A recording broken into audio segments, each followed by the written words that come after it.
Warm welcome for all of you joining live today, as well as you looking at the on-demand webinar. Today's topic will be how to succeed with underwater drones. So a bit of a more practical approach this time to share not only which unit to choose, but actually how to get some value out of that as well. My name is Henri. I'm the sales director of Blueye, and today I am also speaking with some experience. I am not a professional inspector myself. However, I have done several vessel inspections all around Europe, as well as visited hydro plants and ports and harbors and fish farms here in Norway. So some practical experience, but mostly I am sharing what our customers are doing all around the world to give you guys and ladies, of course, some insight whether you have a unit already or you are still considering which unit is right for you to get the most out of that. I hope I'm still not muted. Let's see if you can ping in the chat if I was muted or not before. Let's see. Hopefully that came on record. If not, I'm so sorry about that. But I'll jump into the presentation. Before we move, thank you, Niklas, for the comment. The Zoom bot told me that I'm still muted, even though I thought I clicked it, but good to go. Thank you, Jose, as well. Before we move forward, a practical sharing. So there's the chat function that Niklas and Jose greatly found. You can choose to write to all panelists, which today will be only myself, or all attendees if you wish to share for all. So if you have any questions or comments, make sure that especially the comments go for everyone, so we might have a little conversation going as well. And there's also the Q&A button in Zoom where you can ask questions. Either way, I believe that with today's crowd, I'll have a chance to respond to any questions. And as always, I really hope that you challenge my views as well, and that way maybe we will all learn something there. So give me your input, your insight as well to get the most out of this session today.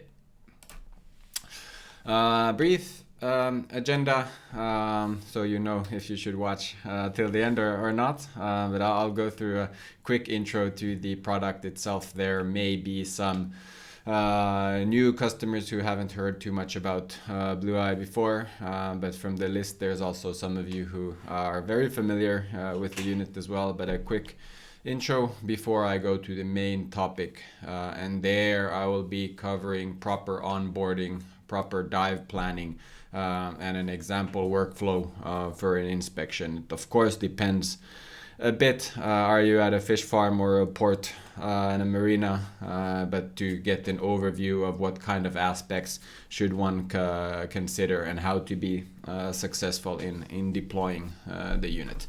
And towards the end, I'll share some most common obstacles that are mostly related into onboarding and finding the time to get familiar with the ROV.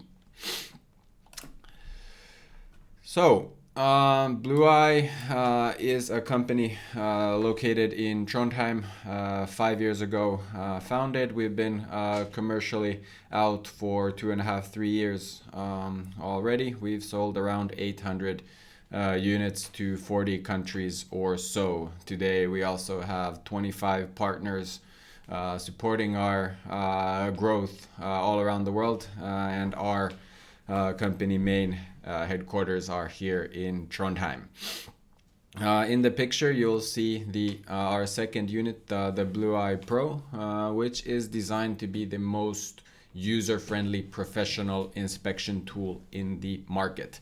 What makes it user-friendly is the intuitive control system, and the fact that we use joysticks and mobile apps to control the unit. I would say the learning curve with the Blueye is very short, so even first-time users are successful in good conditions, which creates a positive atmosphere with inspections, and then you can slowly progress to more difficult use cases. So like this picture is outside of our office in a water pipe inspection. This is one of the easiest inspections as there is nothing around or nothing that you can get tangled with. You're at open space, so I would say that everyone is able to do this type of pipeline inspection, especially with less current.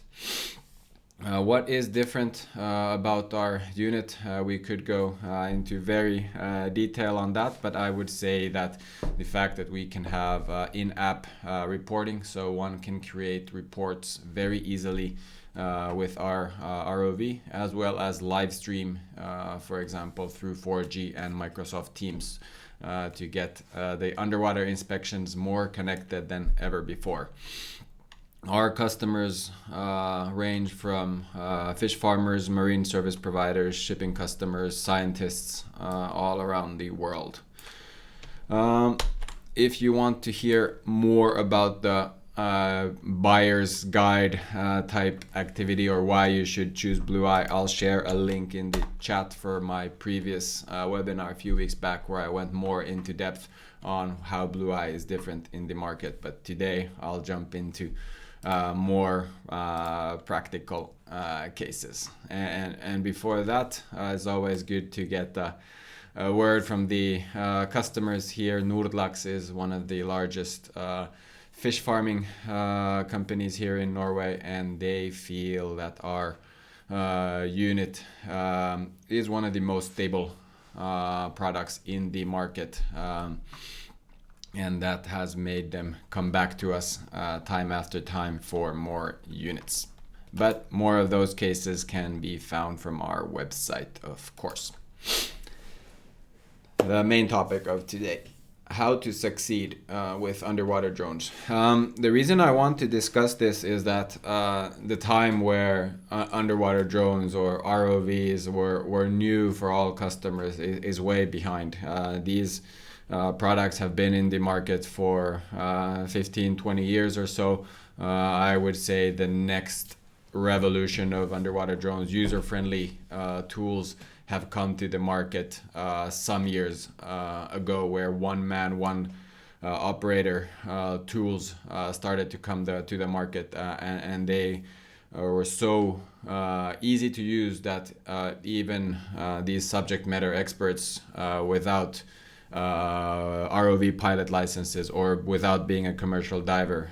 So basically companies could take these inspections in-house and start inspecting themselves. A good example of this is Norwegian municipalities where their wastewater and freshwater responsible people they will take the responsibility to their own hands and make the inspections themselves. So the user group of ROVs and underwater drones has greatly expanded the past years. I see technical superintendents doing these inspections rather than hiring external people to do so. And that brings me to the fact why I want to share this. It's not only about the unit, how successful you will be with your inspections. It's I would say almost equally important the whole process. Who is the inspector, what kind of tool they use, and what kind of time they have for onboarding and training.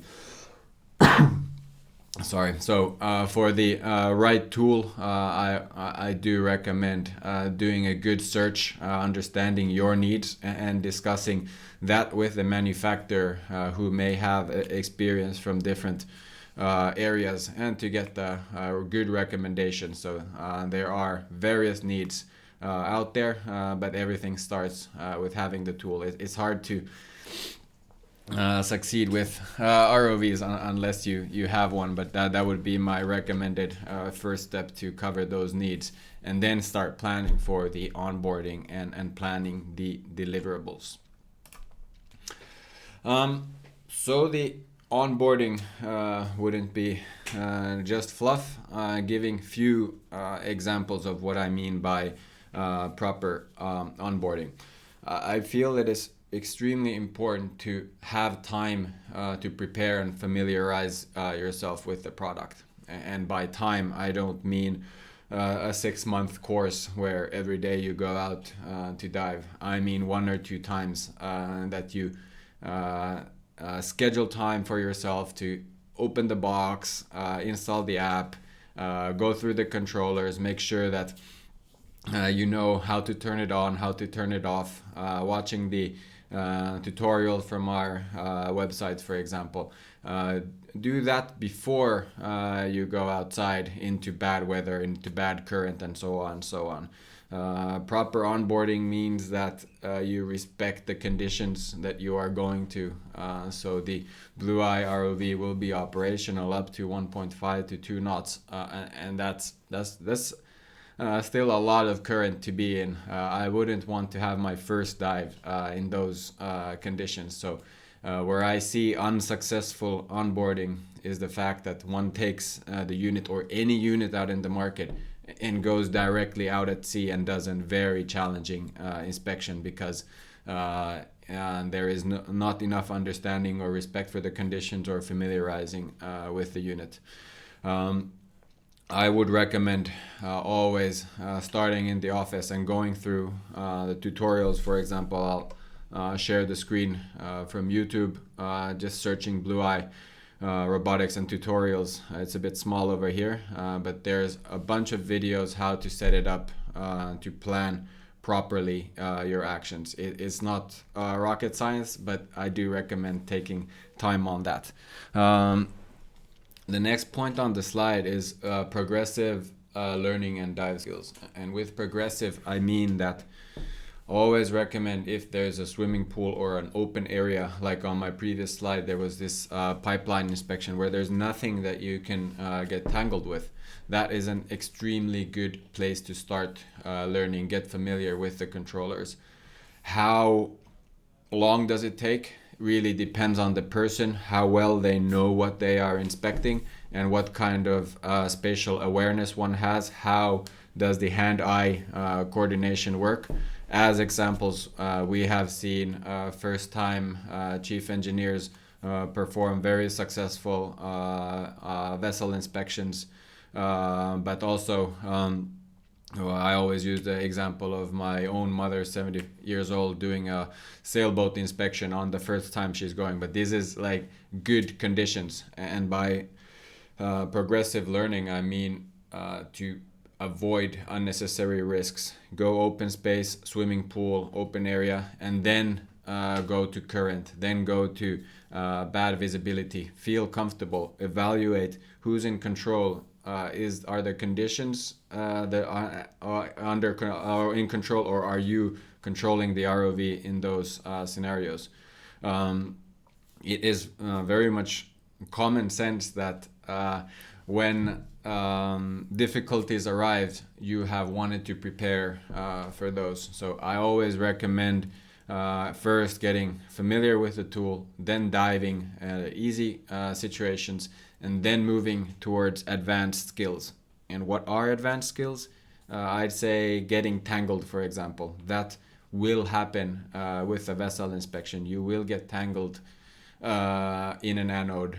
If you are around a port area and there's moorings, you will get very likely tangled. But that is nothing to be worried about if one understands the situation and can stay calm and use the ROV's camera to go around and untangle yourself. So I would say that when I traveled for clients for demonstrations, 1/3 of the cases there was an entanglement somewhere, but 100% success rate on untangling the unit. But that's something that can be and should be practiced before one is doing a professional service, for example, out at sea in difficult currents. So the more you have prepared, the better success you will have when the occasion arises.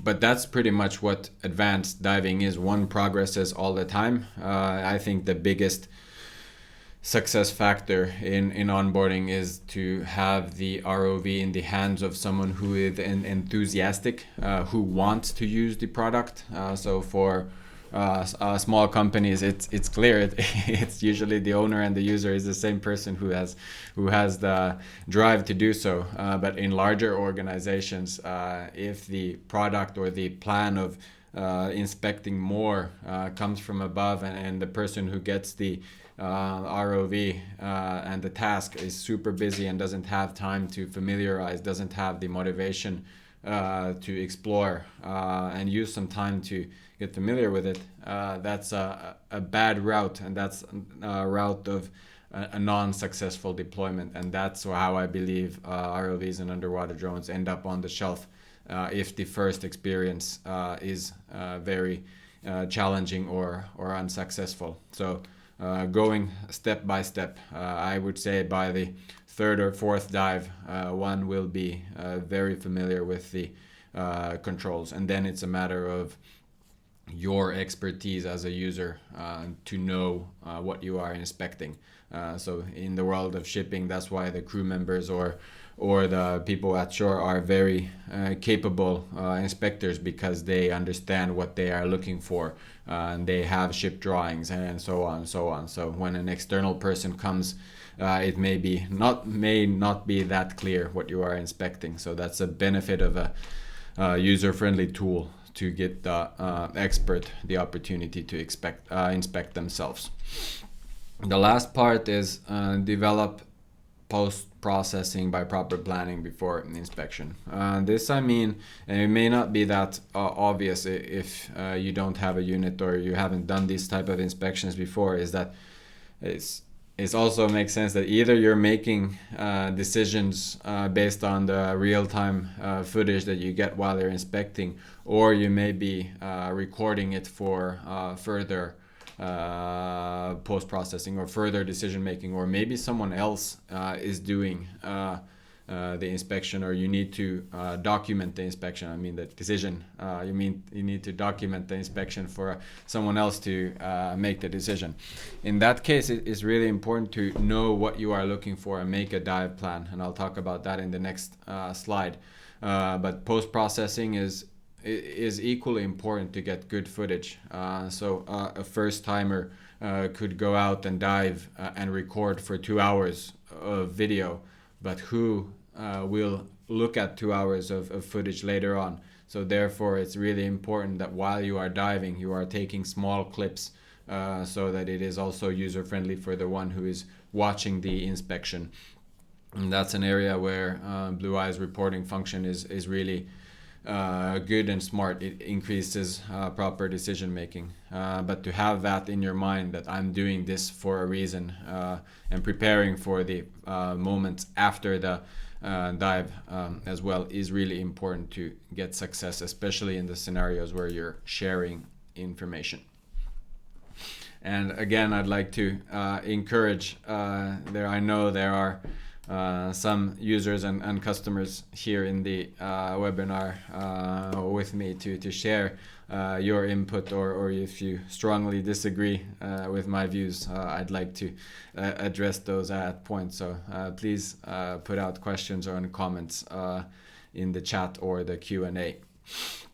The next is the dive plan, and the difference of onboarding and dive plan. With onboarding, I mean to schedule time to get familiar with it and just understand what you're doing. But the dive plan is something that every time I go out, I do at least a mental dive plan. It is something that you should do before every dive, and the more difficult the situation is, the more you should spend time on a risk analysis and such. And this is something that every diver, commercial or recreational, will know, that you always make a plan before you go. And it's the same with ROVs. So in order to have the most success, spend those few minutes or 15 minutes to make a proper plan. I always evaluate the conditions and assess access to the assets that I'm inspecting. And access to assets could mean that do you need a workboat to go to the vessel, or are you going to inspect from the port side? How do you get to the area? Do you need permissions to dive in that area? And that's a question that is often asked from me, is how are permissions with underwater drones. It is not as regulated as it is with aerial drones. So the rough answer is that who is the owner of the area where you are. So if you're at port, of course you will need to get permission from the harbor master. If you are inspecting a vessel, of course the captain and the crew have to know that you are doing this inspection. If you're at a public area, here in Norway it's very free. We can deploy the unit at the harbor, but I know, for example, in Singapore it is a lot more challenging to get access to areas. So there one needs to get the proper permission to do so from whoever is owning that area. And of course, if it's a service provider, this is something that the customer will likely help you with. That's the access part, but evaluating conditions, so sunshine, weather conditions, raining, I always recommend making the best place for you where you are most comfortable. So sometimes it gets very cold and rainy here in Trondheim, so we, for example, go out with the car and deploy the unit, the ROV, outside and sit in the car while we are operating the drone to make the conditions for me as the inspector as good as possible. Of course, a car isn't always available.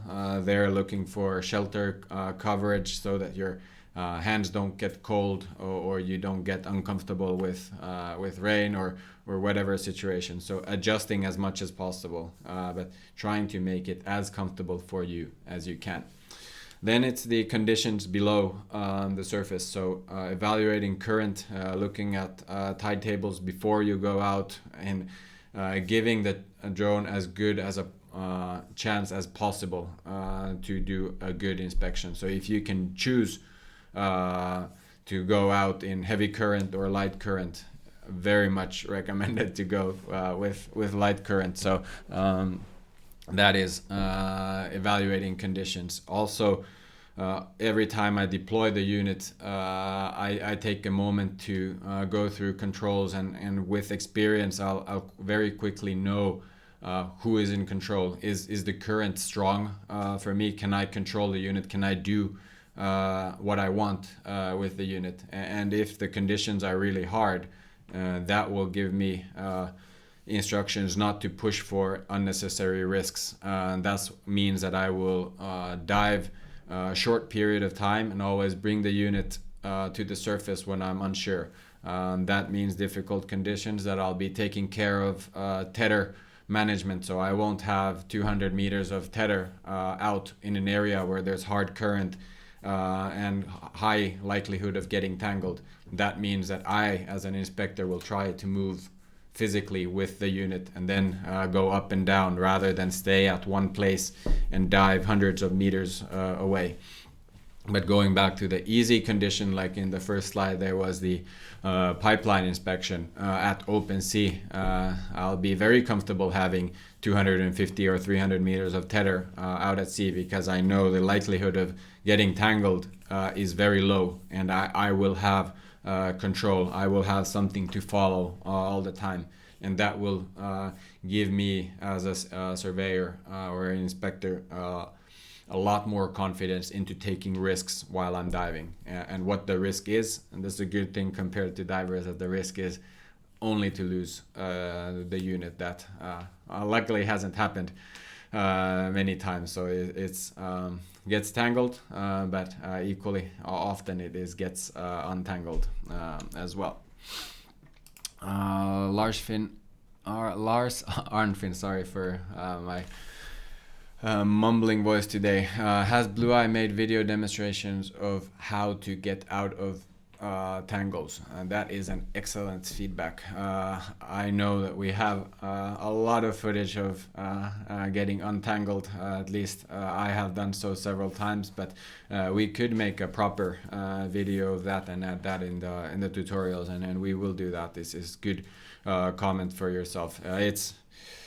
It sounds simple. I hope it sounds simple, but it is using the camera in your advantage and finding the tether and following the route that you came for. But that is a good video that we could do and share because it is one of the most common asked questions on how to avoid that and how to recover after that happens. I talked about the unnecessary risks below and above and below the surface. So of course the above surface risks would be to use safety gear based on where you are, following regulations, avoid slipping yourself to the ocean or water, very common sense factors. But below the surface, I'm always looking for hard current, bad visibility, and areas where can I get tangled. So if I'm in an area which I'm not familiar with before, I'm with a customer, for example, I'll ask for drawings of the infrastructure. I'll ask for drawings of the vessel. I'll Google the vessel to get an understanding of what I'm doing. I'll always be looking for where could I be tangled, and then I'm using my hand to hold the tether while I'm inspecting. So one will feel the tether very stiff when you are untangled, and the unit will behave very poorly. So once I get a risk signal like that the tether, when I pull the tether, is not free, I'll know that something may be tangled, and then going back and coming up to the surface before kind of multiplying the risk. So when there's bad current, bad visibility, getting tangled, the further you go out, you're multiplying the likelihood of getting into a difficult spot. So I've been in a situation tangled in two places below the dock and around the rudder of a vessel, and that's a difficult scenario. One is easy to untangle, but when you tangle at two places, the tether management becomes more challenging. So trying to avoid the second untanglement, of course. Time limits I've added in the comments, and that can be pushed for external factors, that you only have a certain period of time to inspect. At a hydro plant, it can be at certain time they open the gates, and that's you need to finish your dive before that. It may be that the vessel is leaving, or there's the tide is increasing, or whatever, but that's to understand before you dive. How much battery time do you have? So roughly the Blueye unit will last around 2 hours, depending on the how much turbo is used, how much current there is, and what are your skills as an operator. But paying attention to the battery life of the unit, so that you know when to bring the unit up and change the battery, which is really quick to do.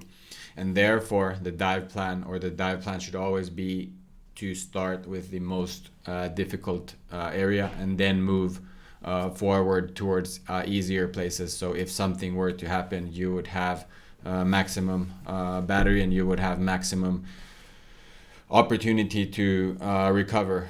For example, if the conditions are getting worse, or you want to be in the harder places to inspect first.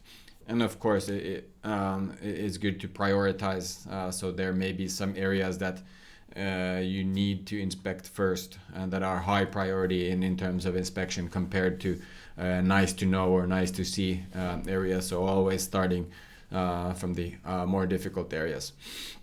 But in order to do that, to go to a difficult area, one needs to do the practicing beforehand. So I wouldn't go to very difficult areas in the first dive. Jumping into an example workflow to show how these inspections could be done. I'm sure there's equally amount of workflows as there are industries and surveyors, and again I am pointing out that the underwater drones and ROVs as a work process, as a workflow, isn't as established as aerial drones are. So this is one perspective based on own experience and based on how other companies are doing it. So the prepare phase, I did walk through the onboarding, I did walk through the dive plan. Something to even highlight more is to understand the deliverables. So what are you going to inspect? What do you need to deliver for yourself to store, or what do you need to share with a colleague or someone from outside your company or organization? What are they looking for? If that understanding is poor in the beginning, it will be very difficult to deliver that as well. So the clearer the plan is beforehand, the higher likelihood it will be to get that footage in a good way. So when you know where the sea chest is, for example, that you need to inspect, you can go there directly. You can hold the camera still and you can take images and video around it, and then you remember that as well later on in the process, compared to diving and filming 2 hours and then after the dive trying to edit those little clips that are most relevant. So making short videos and short images is really important to have a good and efficient workflow, because nobody out there has too much time to work on editing, and that is a fact. In the deployment phase, with deploying I mean just physically lowering the unit to the water. One can lower it using the tether, or one is ideal to place it in the water, but very often it's you are higher than the sea, so you need to lower it by tether. But when I deploy, evaluating the conditions right away. So for example, with vessel inspections, there's a lot more current in the surface, the same in the port area. So if the current is high, being really focused in the beginning and dive 1 or 2 meters down immediately to get a more stable area, and then that first few minutes getting comfortable with the controls again, getting comfortable and feeling and sensing the current and the scenario. And this, what I'm referring to, like going down immediately, this is in hard currents. So when you're in a swimming pool, you will be very safe. When you're in a good visibility area, you will be very fine. But in harder conditions, the planning and the workflow become even more important than in easy conditions. And as I mentioned before, working from difficult to easy. And that's something to evaluate before the unit is in the water. Moving from difficult to easy, keeping the deliverables in mind, taking images of the points of interest, short videos to give perspective. So the good combination that I see our customers doing is documenting images, because they're easier to share, easier to put in the report through the app, but then videos give perspective as well, to understand how far you are from the object, or is the from different angles, for example. So a picture is a lot more static unless there is comments added, and that's a great feature for the report, that the person who is inspecting can add their own comment and give distance, for example, or an analysis, this kind of advisory fact that how bad is this scenario, or when should it be changed. But the video will always give more perspective, and there I recommend the video to be as short as possible, so it's user friendly for the person you are very likely sharing it to. Another fact that is a new feature for Blueye is the ability to share through live streaming. So we can utilize the 4G network of the mobile device that's used to control the ROV and connect people from all around the world to the same inspection, where collaboration can be done and instructions can be given to the inspector, and decisions can be made in real time rather than going through the post-processing part of sharing and uploading and downloading and so on and so on. The last part, I think, is the difference maker in the industry, especially with larger organizations and when there is more stakeholders involved. Some decisions can be made by the inspector immediately, real time, but most often the images, the reports, the videos are stored for later analysis or shared by other people. And there it's very important to be able to make the report as quickly as possible. For Blueye, that means within a few minutes after the dive inside the application, you can already make the report and add your comments to these pictures so that you don't forget or you don't lose that awareness where you were. Because below the surface, after a while, everything starts to look quite similar. So therefore, the quicker the inspector adds their own comments, the better it will be for external people watching it.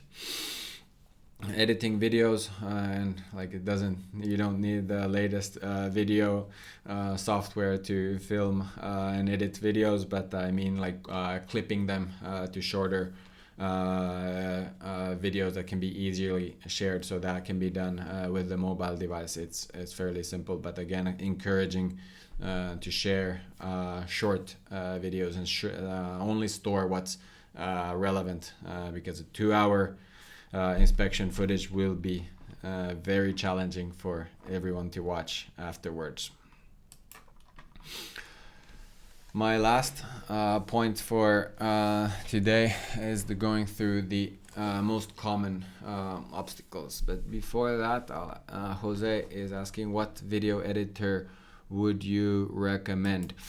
I am an Apple user myself, so I edit my videos with iMovie, which is very simple for a simple person like myself, but more often I don't go through that. Either I do the editing with my mobile phone, so I upload the footage from the inspection and then just use the touchscreen of my phone to clip the footage to smaller pieces. I don't, with the quality that we usually get, I don't see need for enhancing lighting or color features, nor do I have the skills to do so. So for me, editing means to just shorten the footage, and for me, the quickest tool is the best tool. But professional editors and filmmakers will probably have their own suggestions. But for me, is the quickest one is the best one. And therefore, I also like the reporting function in the app because that helps me share footage quicker without going to a desktop and uploading the pictures and So the quicker, the better for me. Most common obstacles, I would say what I've seen in the market is companies giving the ROV to an employee and expecting them to go out and do a difficult inspection the next day without having time to onboard and familiarize. And that's the core reason why I'm having this webinar, for you to get the value out of ROVs, is to get the employee or yourself enough time to familiarize. It doesn't take months.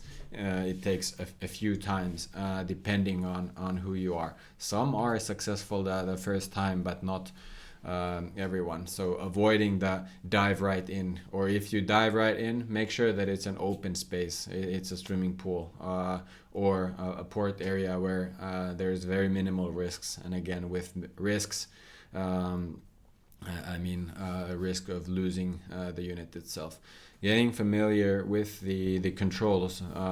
They are very intuitive, like going up and down, left and right. That is very easy. But then adding slow motion and turbo function, for example.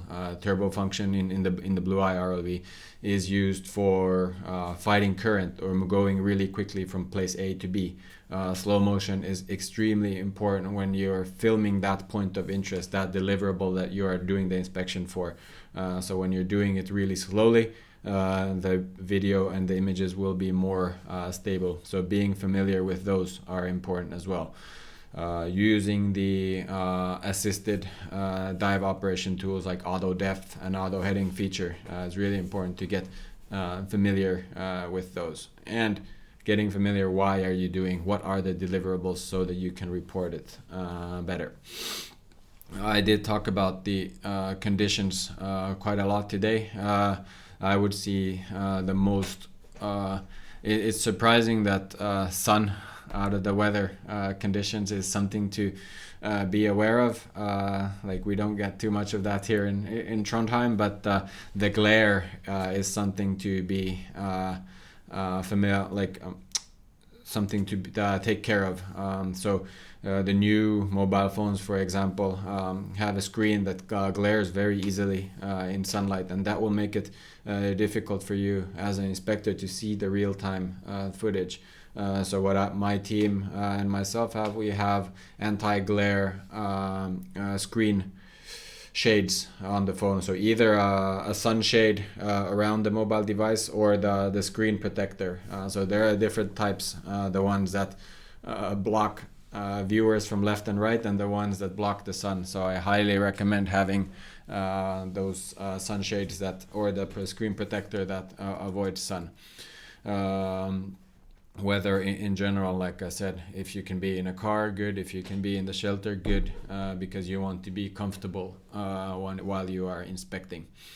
Visibility is very variable. It really depends where you are, but to understand that when you deploy the unit, and then don't take unnecessary risks. So if the visibility and the current are bad, try to make short dives. Bring the unit frequently up to make sure that you're not tangled. Don't be lazy about trying to go 200 meters away. If you can make short dives and come up and down frequently, that will make you more successful in the dive than trying to be below the surface all the time. And that's navigational advice. The more often you come up to surface, or the more often you look at a point of interest that you know where the location is, that will give you an understanding as an inspector where you are. So I see not enough coming to the surface. So when I've been training people or out with customers, like, I always tell them, ask them the question, do you know where the ROV is right now? And less experienced the pilot is, the less they pay attention to where they are.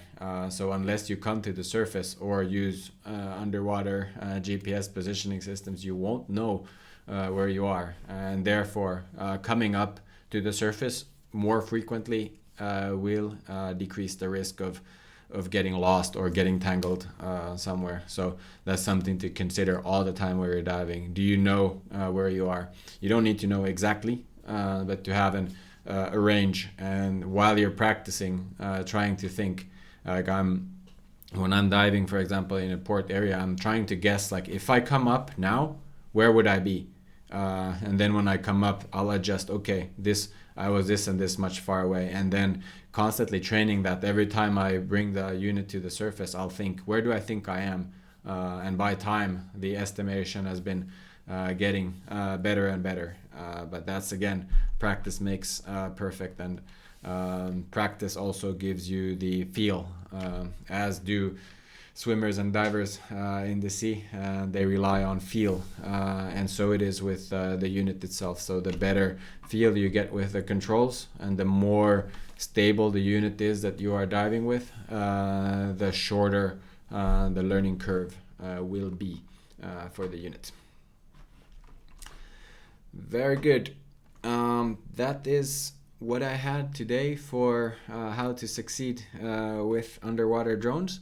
To the end, I would like to share And please do ask questions and give comments while I share this link for all of you. I'd like to hear feedback and comments from all of you. Please don't hesitate to ask questions. But what I wanted to share is we're having an exclusive offer out for our customers that we put out yesterday through our newsletter, and I'm sharing the link for you now in the chat function. So we are offering our Blueye Pioneer unit out for 30% discount until mid-April.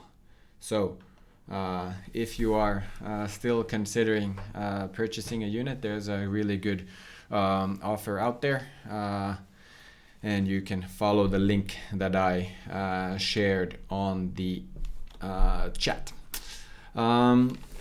Other than that, I would recommend you to connect with myself. My name might be difficult to remember. It's over here. Connect with me in LinkedIn to stay up to date with what's happening in Blueye and what's happening with our customers. Feel free to reach out to myself or anyone in our team. We would like to help you make the best decision, and we would like to help you succeed with your operations after you have received your units. And there's a few questions by Carlos. So are there any report examples? There are a few examples, at least one example in our website. Let's see if we manage to get there. Articles. There is an example report here, for example, on this page. I can share this link as well. There's an example report on this website in our article. I've also done a webinar regarding why reporting matters. You can find on our website. There I show how the report is made, and if there are different types of reports, someone from my team can share those. So we have done vessel inspections, port inspections, car wreck inspections that we can share an example report with you. And the reports are Carlos is asking, do exist generic reports or standardized? For me, generic and standardized seems pretty similar, but the format that it comes as a Word document. You can save it as Word or PDF. With Word, of course, you can edit your own comments to it. So the main data that is on top of the report comes automated to decrease the processing time, and then the images that you choose come in a particular order. There are some features that make it more editable if you have very specific needs, and that's also something that the team can look into as a custom paid project, for example, for larger organizations. If they want to have the reporting fit how they report today with the dive images, it is very flexible, and we can look it into. But then on the other side, our company strategy is to cover all markets out there below the surface. So we do need to have the basic functions work for everyone. Thank you for the questions, Carlos. If there are no other questions, I would like to wish all of you a very nice end of the day and end of the week. I hope to see you soon on our upcoming webinars, and hopefully have discussions with the ones that I have not met before. But do not hesitate to contact us and check the exclusive offer that went out today. If that's all, I don't see any more questions. I will call it a day for today. Take care, everyone, and see you soon. Bye-bye.